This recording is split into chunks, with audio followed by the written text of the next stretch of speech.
Shalom. Shalom untuk yang ada di luar.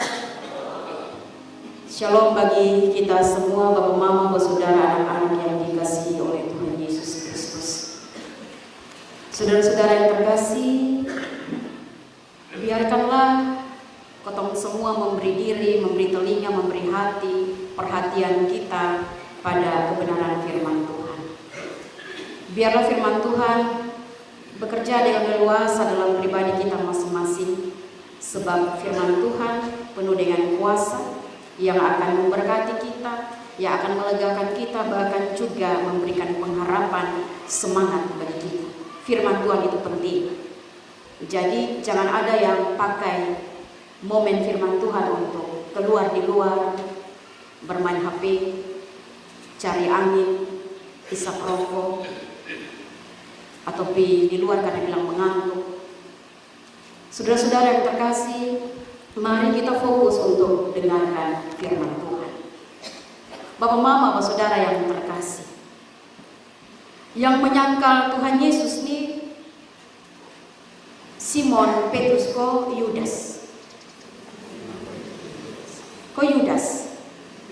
Simon Petrus yang menjual Tuhan Yesus. Ya, itu berarti kalau ada dalam kuis-kuis harus jawab yang benar. Yang menyangkal Tuhan Yesus itu Simon Petrus. Yang menjual Tuhan Yesus Yudas. Dengan berapa? Terima kasih. Bapak, Mama, Bapak, saudara yang terkasih, kisah bacaan firman Tuhan pada pagi hari ini merupakan bagian dari perjumpaan Tuhan Yesus dengan para murid setelah kebangkitan dan sebelum kenaikan Tuhan Yesus ke surga. Dan dalam perjumpaan ini Tuhan Yesus bertanya yang sama 3 kali kepada Simon Petrus. Kira-kira Bapak, Mama, ada kok yang tahu alasan kenapa Tuhan Yesus harus tanya di Simon Petrus 3 kali? Pertanyaan yang sama. Kira-kira ada kok yang tahu di alasan kenapa Tuhan Yesus kasih pertanyaan 3 kali? Karena Petrus menyangkal Yesus 3 kali. Apakah benarkah demikian? Karena dia menyangkal Tuhan Yesus 3 kali, jadi Tuhan Yesus juga tanya dia 3 kali. Nah, Bapak, Mama, Bapak, saudara yang terkasih, benarkah itu? Kalau dalam bahasa asli 3 kali pertanyaan yang sama, saudara, ini memakai 2 istilah yang berbeda makna, sehingga respon atau tanggapan, jawaban dari Simon Petrus juga itu memiliki makna tertentu. Saudara, kita tahu bahwa kata mengasihi dalam pertanyaan Tuhan Yesus, kalau potong lihat baik-baik, kata mengasihi dalam pertanyaan Tuhan Yesus ini ada 2, yaitu pertanyaan yang bersifat kasih agape, dan yang kedua adalah pertanyaan yang bersifat kasih filia. Saudara-saudara yang terkasih, ada 4 jenis kasih. Apa dan apa? Agape, filia, storge, dan eros. Agape, filia, storge, dan eros. Itu ada 4 tingkatan kasih. Dan ini dia berbeda-beda maknanya. Memang saudara tidak ada dalam Alkitab tentang tingkatan kasih ini. Tetapi saudara, dalam kisah ini Tuhan Yesus memakai kata agape dan kata filia. Agape itu kita tahu bermakna kasih yang memberi diri, kasih yang rela berkorban, kasih, dan itu adalah kasih Tuhan Yesus yang tanpa syarat. Kasih Tuhan, kasih yang memberi segalanya tanpa syarat, kasih yang rela berkorban. Itu kasih agape. Dan itu kita bisa lihat, kita bisa bandingkan dengan Yohanes 15 ayat 13, yaitu seorang sahabat yang memberikan nyawanya. Dan itulah kasih agape, yang memberikan nyawanya walaupun dia mati. Dia berikan bukan untuk dibunuh diri, tetapi untuk para sahabatnya. Nah, Bapak Mama, saudara yang terkasih, dan filia bermakna kasih yang mengikat dua pihak, atau istilah adalah kasih persahabatan, kasih yang merujuk kepada persahabatan atau sebagai rekan. Saya mengasihi engkau sebagai rekan atau sebagai sahabat, itu kasih filia. Nah, Bapak Mama, saudara yang terkasih, Yesus bertanya kepada Simon, "Agapas mi, apakah engkau mengasihi aku dengan kasih agape? Apakah engkau mengasihi aku dengan kasih agape yang rela berkorban, yang tidak mengharapkan balas, yang terus mau memperjuangkan keadilan? Apakah engkau mengasihi aku dengan kasih agape?" Dan saudara, jawaban Simon Petrus, dia tidak menggunakan agape, tetapi dia jawaban adalah dia menggunakan fileose, itu dia bahasa asli. Fileose atau dengan kasih filia. Aku mengasihi engkau dengan kasih filia, bukan kasih agape. Sebagai rekan, sebagai sahabat. Dan saudara, pertanyaan kali kedua pun sama.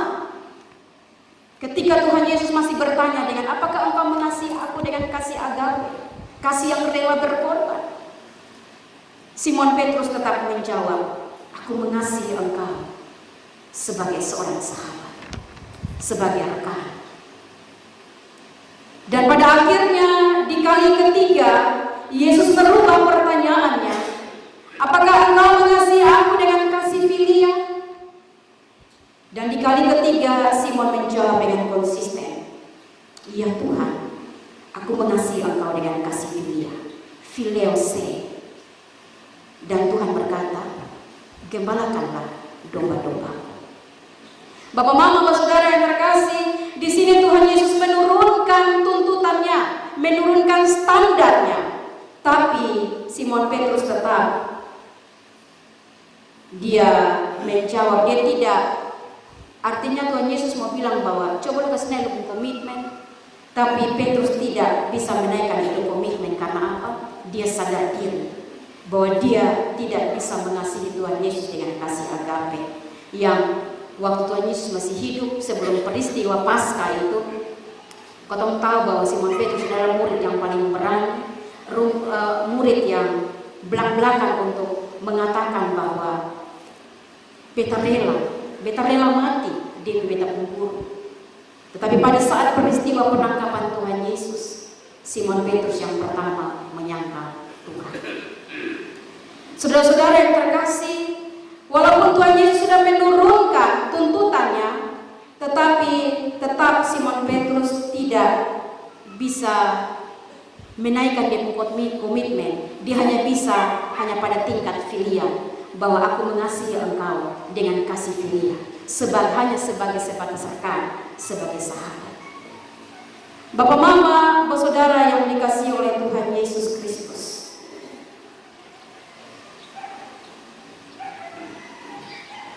Simon dia sadar akan kelemahannya. Dia mengakui bahwa dia belum mampu mengasihi dan mengikat diri dengan agape. Saudara-saudara yang terkasih, artinya Simon Petrus dia membuka diri. Dia omong dengan jujur bahwa ini sudah diri. Beta punya kelemahan. Beta soalnya bisa mengasihi Tuhan dengan rela berkorban. Untuk mau mengasihi Tuhan, kasih dia punya nyawa, soalnya bisa, dan Tuhan tahu itu. Saudara-saudara yang terkasih, kotong sering malu. Kita sering marah kalau kelemahan kita dibuka. Betul ya? Kotong marah, kotong tersinggung, kita tidak terima kalau kotong punya kelemahan dibuka. Kalau boleh, kotong sembunyi, kotong punya kelemahan. Jangan ada orang yang tahu tentang kotong punya kelemahan. Tetapi saudara-saudara yang terkasih, sebenarnya kita perlu dibawa dan dituntun oleh Tuhan untuk melihat diri kita dan menyadari kelemahan-kelemahan kita. Seperti Tuhan tidak mau bahwa Simon Petrus itu salah ukur diri. Kadang-kadang kotong tahu kotong kelemahan, tapi kotong salah ukur diri. Kotong bilang bahwa kotong bisa, kotong mampu. Nah saudara-saudara yang terkasih, Tuhan Yesus tidak mau Simon salah ukur diri. Tuhan mau kita sadar akan kelemahan kita, karena Dia menciptakan kita tidak sempurna.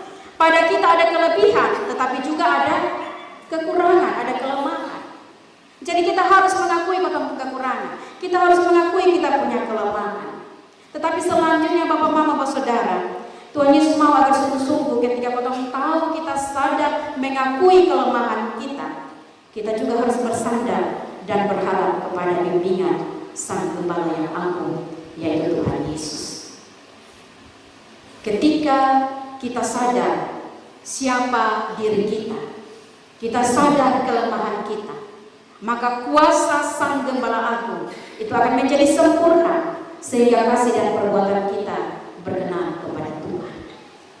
Yang penting kau mau mengakui kelemahan, tak usah sembunyi, karena pada dasarnya Tuhan sudah menciptakan kau. Pada diri kita masing-masing ada kelemahan. Bapak, Mama, Bapak, Saudara yang terkasih, Tuhan Yesus menjumpai Simon Petrus bukan untuk balas dendam. Biasa kau bilang, oh dia cuma nyangkal beta, nanti kalau beta ketemu dan dia lias, apa yang akan dikasih sendiri. Nah berbekas sendiri kok di batang leher.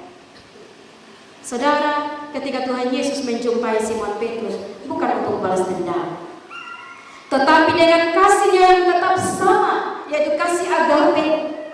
Tuhan Yesus menjumpai Simon Petrus untuk memulihkan rasa bersalah Petrus. Saudara, Tuhan Yesus sudah bilang bahwa tolong kau, lu sadar dan lu bertobat, sonde. Tuhan Yesus pergi ketemu dengan dia bukan omong tentang itu, bukan sikap dan perkataan sinis yang Tuhan Yesus katakan dan perlihatkan kepada Simon Petrus. Melainkan saudara, Tuhan Yesus bilang, Petrus, kalau engkau mengasihi aku, kalau engkau mengasihi Tuhan, lalu Tuhan Yesus bilang apa? Gembalakanlah domba-domba. Bapak, Mama, Bapak, Saudara yang terkasih, apa artinya ini? Kenapa Tuhan Yesus datang dan bilang kalau lu mengasihi beta, gembalakanlah domba-domba? Padahal Tuhan Yesus tahu bahwa Simon ini sudah menyangkal dia 3 kali. Masih layakkah dia gembalakan domba-domba Tuhan? Masih layakkah dia untuk memberitakan Injil? Masih layakkah dia untuk membawa jiwa-jiwa baru? Sedangkan dia pun diri dia bisa mengakui Tuhan Yesus. Tetapi saudara-saudara yang terkasih, Tuhan Yesus bilang gembalakanlah domba-domba. Sekali lagi, apa artinya? Di sini saudara-saudara, Tuhan Yesus memberikan pekerjaan kepada Petrus. Dan memang inilah yang dibutuhkan Petrus. Bukan dengan pernyataan mengampuni, bukan pula dengan upacara penerimaan kembali, melainkan dengan menyuruh Petrus untuk bekerja. Artinya Tuhan mau bilang bahwa kalau lu mengasihi beta, maka lu harus wujudkan lu komitmen, wujudkan itu tanggung jawab untuk kabarkan Injil. Kalau benar engkau mengasihi, wujudkan itu komitmen. Bapak, Mama, Bapak, Saudara yang terkasih, artinya bahwa Tuhan Yesus masih memberikan kesempatan kepada Simon Petrus. Ada peluang untuk dia dipercayakan kembali. Biasa kalau kotong merasa bersalah, kalau kotong susah, lalu kotong pergi menghadap orang yang kotong buat salah, lalu dia soal ngomong apa, dia bilang, tapi di belakang boleh pekerjaan di belakang. Saudara, itu kotong sudah jengkel, tetapi kotong bilang lebih baik sepuji Tuhan dikasih beda kesempatan untuk bekerja. Ada hati yang luas untuk terima itu. Kita tidak dimarahi, kita tidak dituntut ini itu, tetapi pi kerja sudah.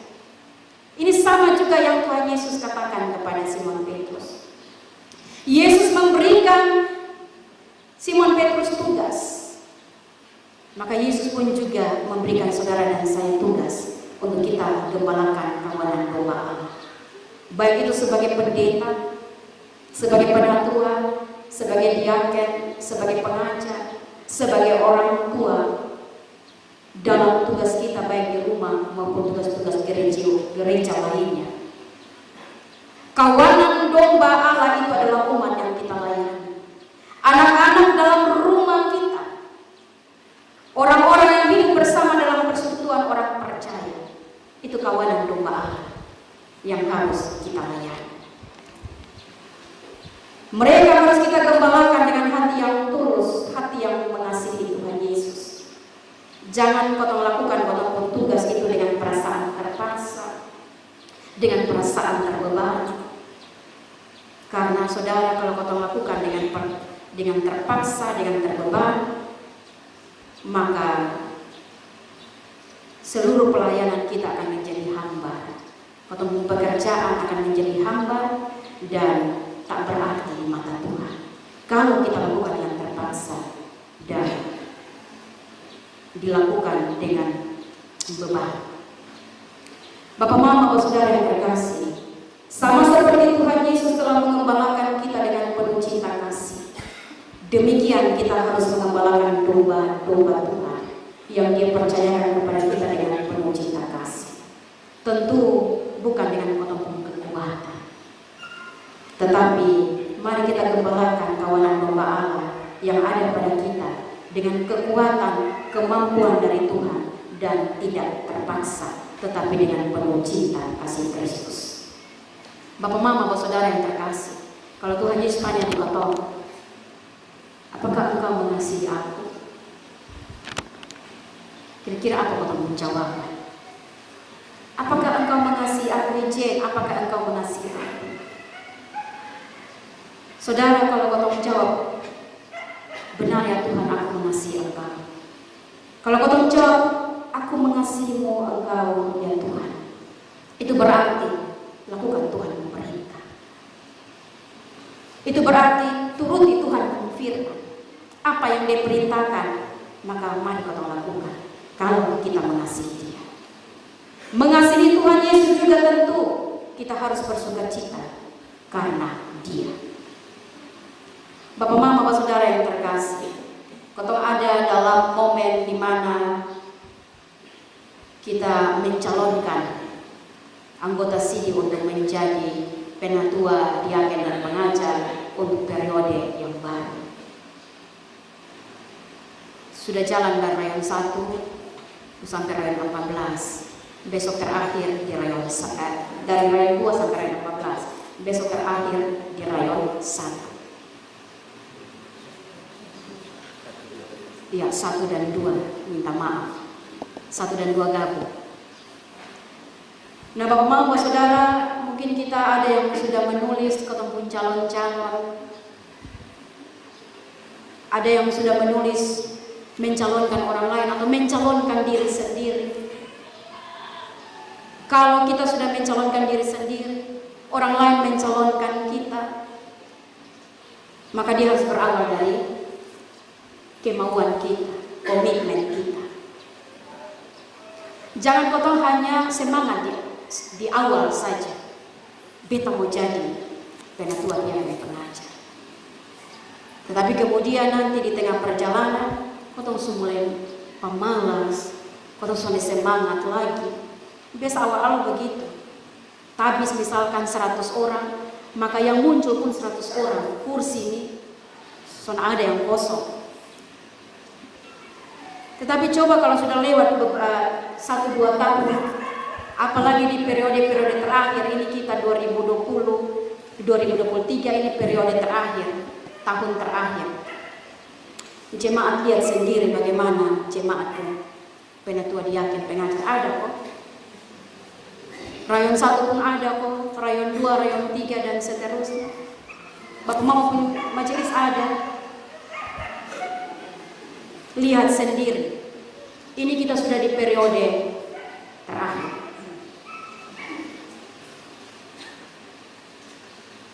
Jangan potong hanya orang bilang semangat hanya di starsa. Nanti sudah terakhir potong sudah mulai yang potong semangat. Bapak, Mama, Bapak, saudara yang terkasih, Tuhan menuntut komitmen kita. Seringkali komitmen kita luntur seiring dengan waktu. Pada saat kita bukan sebagai anggota sini, kotong pun janji ini mati pun. Ini untuk anggota sini. Ketika kotong ditabiskan menjadi anggota sini, janji mengikut Tuhan itu begitu kuat sekali ada pada kita. Tetapi seiring waktu kita mulai menghilang dari gereja, bahkan untuk perjamuan pun juga kotong sonoleh coba juga. Padahal itu kotong Tuhan. Atau saudara-saudara, ketika kita ditabis sebagai majelis, kotong rasa terharu, kotong rasa bangga. Tuhan ini siapa beta, kok Tuhan mau pakai beta. Kotong menangis, air mata bercucuran. Tanda bahwa sungguh-sungguh Tuhan, beta mengasihi Tuhan. Beta mau melayani Tuhan. Kotong merasa bahwa Tuhan besok layak, tetapi kenapa?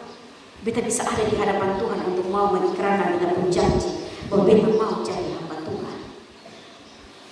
Tetapi saudara, seiring menjelang akhir periode, kebosanan mulai menyelimuti kita. Sehingga kita ingin segera untuk mengakhiri beberapa tugas.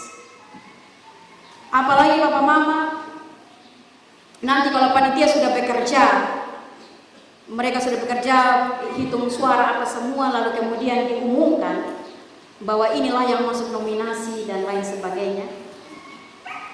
Juga dapat dengan awi nabisun terpilih. Misalkan periode yang ini, BP nama soal ada dalam itu nominasi. Ingat, potong tugas sampai 31 Desember 2023. Itu berarti kalau dengar panitia pengumuman dan nama tidak ada, tetap hadir sampai dengan 31 Desember. Jangan bilang, ini Thompson pilih beta, daripada Thompson suka sama beta, jadi beta son mau datang.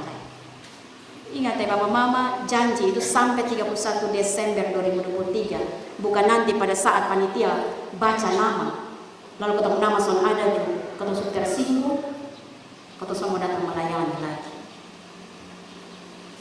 Ingat ketemu komitmen, ingat ketemu ikrar. Janji setia dalam pelayanan itu ketemu ikrarkan dengan keras. Jangan berjalannya waktu, apalagi di akhir periode, lalu kau mulai mengingkari, kau pun janji hanya dengan alasan karena saya tidak terpilih lagi nanti di periode 2024-2027. Itu dinama apa? Dinama cemen. Kau sudah mengikrarkan bahwa saya sampai akhir periode Tuhan 2020 Tuhan pilih saya sampai dengan 2023 31 Desember. Tinggal letakkan jabatan kalau tidak terpilih lagi. Itu yang dinamai jenteng. Kotong sonde buang handuk situ-situ. Bapak Mama, Bapak Saudara yang terkasih,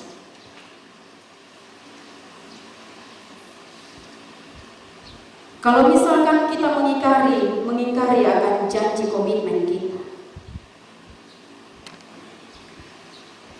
maka bukan Tuhan lagi yang kita layani, tetapi yang kita layani adalah ketemu keinginan daging sendiri. Yang kita layani adalah ketemu kemauan, sehingga muncullah berbagai alasan yang bagi orang, pantas juga, masuk akal juga, masuk dalam logika juga buat alasan. Jadi berhenti di zona apa? Saudara-saudara yang terkasih,